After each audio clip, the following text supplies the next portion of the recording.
Psaume 56, le fidèle ne succombera pas. Pitié, mon Dieu,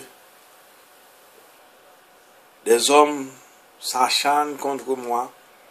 Tout le jour, ils me combattent, ils me harcèlent. Ils s'acharnent, ils me guettent tout le jour, mais là-haut, une armée combat pour moi. Le jour où j'ai peur, je prends appui sur toi. Sur Dieu dont j'exalte la parole, sur Dieu je prends appui. Plus rien ne me fait peur.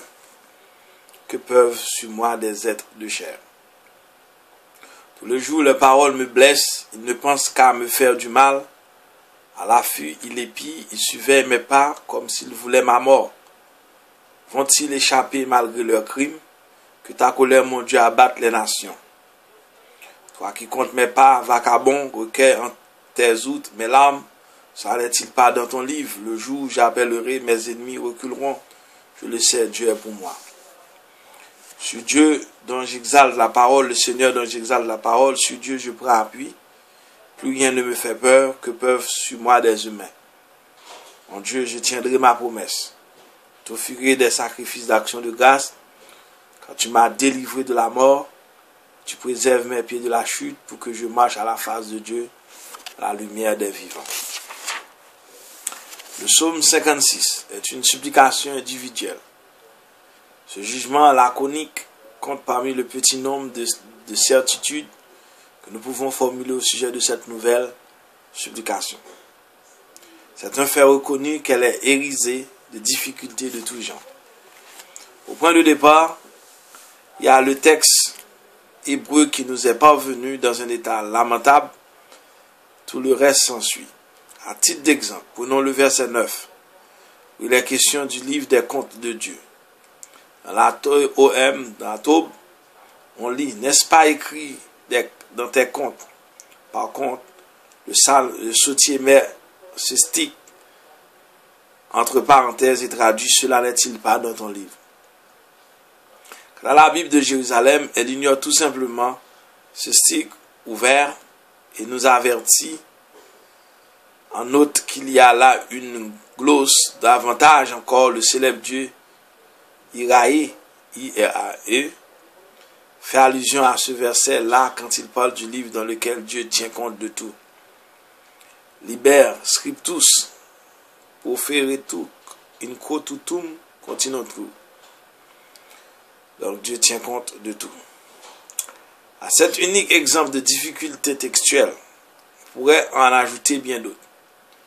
Il suffit de signaler, certains commentateurs vont jusqu'à supprimer une dizaine de sticks ouverts qu'ils considèrent comme des répétitions inutiles. Il en arrive ainsi à éliminer un tiers du texte qui nous est parvenu. Inutile de dire que nous ne les suivons pas dans cette opération minimalisation, bien au contraire, selon la méthode qui nous est désormais familière. Notre commentaire suivra les grandes lignes de la structure globale esquissée dans le tableau dressé ci-après. Le psaume peut dater d'avant l'exil par le style et le vocabulaire, mais on croit qu'il a subi des retouches après l'exil. Du maître de chant sous l'oppression des princes lointains de David à mi-voix quand les Philistins s'emparèrent de lui à Gath.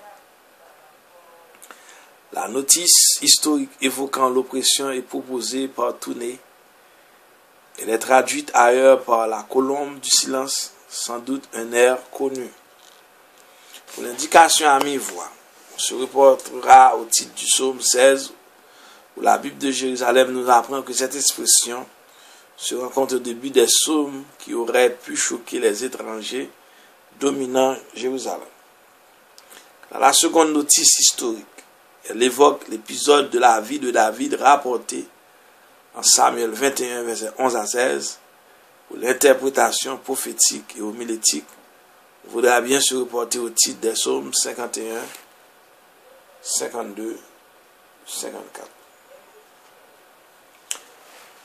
Introduction classique, versets 2 et 3, ces deux versets d'introduction sont bâtis sur le schéma classique. Les supplications, faut-il le rappeler, nous sommes en sautier Héloïs, Somme 43, 83, c'est dit que le suppliant s'adresse à Dieu pour le vocable Elohim, du moins dans le texte hébreu, et son interpellation. Pitié, mon Dieu, fait appel à les aides de Dieu, c'est-à-dire à sa fidélité amoureuse envers Israël. En outre, elle nous prépare à connaître les ennemis du psalmiste. Il s'acharne contre lui, le combat, le harcèle et le guette tout le jour. Ce mot jour revient 5 fois dans le psaume, au verset 2, 3, 4, 6 et 10. L'auteur pense-t-il à la lumière du jour de Yahvé, qui brillera finalement pour le juste, peut-être. Refrain de confiance, versets 4 et 5. On remarque l'antithèse entre le début et la fin de ce refrain. Au début, j'ai peur, à la fin, plus rien ne me fait peur. Comment expliquer ce bref changement d'attitude de la part de Laurent? La réponse nous vient de sa foi en la parole de Dieu. En effet, sa profession de foi en la parole de Dieu est encadrée par sa double déclaration où il dit qu'il prend appui sur Dieu. En bref, l'exaltation de la parole divine est placée au centre du refrain pour en montrer l'importance. On remarque que ce refrain, même s'il est reproduit presque textuellement au verset 11 et 12, marquera une progression et une plus grande intensité dans la prière du suppliant. Ce cas est comparable aux 3 refrains rencontrés au psaume 42 et 43. Quelle est la supplication? Versets 6 à 10. La partie centrale de la supplication comprend 2 sections. Eux les ennemis, toi Dieu. Eux les ennemis, versets 6 et 7, c'est la reprise de la description du comportement des ennemis. Cependant, tous les commentateurs ne s'entendent pas sur le sens du verset 6. Pourtant, la traduction de la Bible de Jérusalem, qui suit les textes hébreux, semble la meilleure. Tout le jour, ils s'en prennent à mes paroles. Quant au verset 7, il combat les manœuvres des impies aux ruses dont est victime la proie des chasseurs.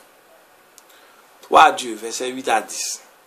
Le verset 8 qui ouvre la nouvelle section reste très discuté. Quoi qu'il en soit, l'idée dominante est l'espoir de voir Dieu anéantir les ennemis. Aussi, la Bible de Jérusalem qui a suivi la Septante, Laurent demande-t-il à Dieu de les rejeter et d'abattre les peuples. Le thème de la confiance en Dieu revient au verset 9. Et cette fois-ci au profit du psalmiste, les pas de sa vie errante sont notés, ses larmes sont recueillies dans une outre, bref, où tout est entré dans le livre des comptes, le livre de comptes de Dieu. Il va sans dire que de telles pièces à conviction sauveront le suppliant en temps opportun. Verset 10. Refrain de confiance, versets 11 et 12. Le refrain déjà rencontré, versets 4 et 5, est repris ici.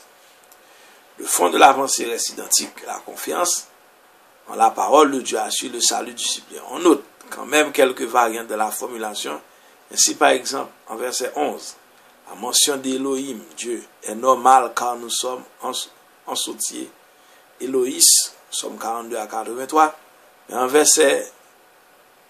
en la fin du verset 11, c'est Yahvé qui est mentionné, gloss, erreur de copiste peut-être.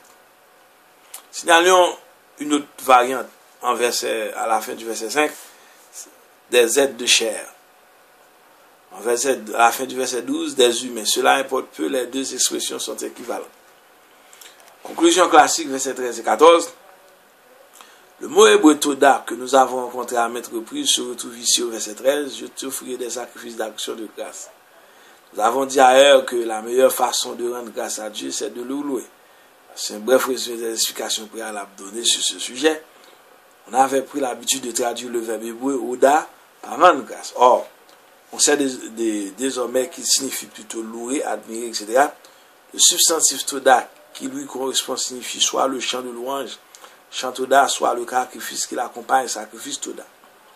On peut bien sûr continuer à employer l'expression rendre grâce, mais si l'on veut tenir compte de la mentalité biblique, on mettra l'accent sur la louange. Il sera donc préférable de parler de chant de louange, de sacrifice de louange, à la suite d'une faveur obtenue. Tout cela est tellement vrai que la Taube traduit ainsi notre verset 13, la fin du verset 13, j'ai accompli pour toi les sacrifices de louange. Quant au verset 14, il révèle clairement la raison qui motive l'offrande de sacrifice pour les psalmistes. Elohim l'a délivré de la mort, il préserve ses pieds de la chute. À la réflexion, le psaume 56 nous fournit l'occasion d'acquérir une meilleure connaissance de la prière psalmique. Dès le début, au sujet du psaume 3, nous avons dit que l'auteur des supplications ne fait pas que se plaindre, il proteste aussi de sa confiance en Dieu. C'est précisément ce dernier point que le psaume 56 met en évidence. On y découvre en effet une sorte de crescendo, une élévation progressive des sentiments du psalmiste qui le fait passer graduellement de la lamentation à l'espérance avant d'en arriver finalement à la foi inébranlable en intervention du Seigneur. Amen, amen, amen. À très bientôt pour le psaume 57.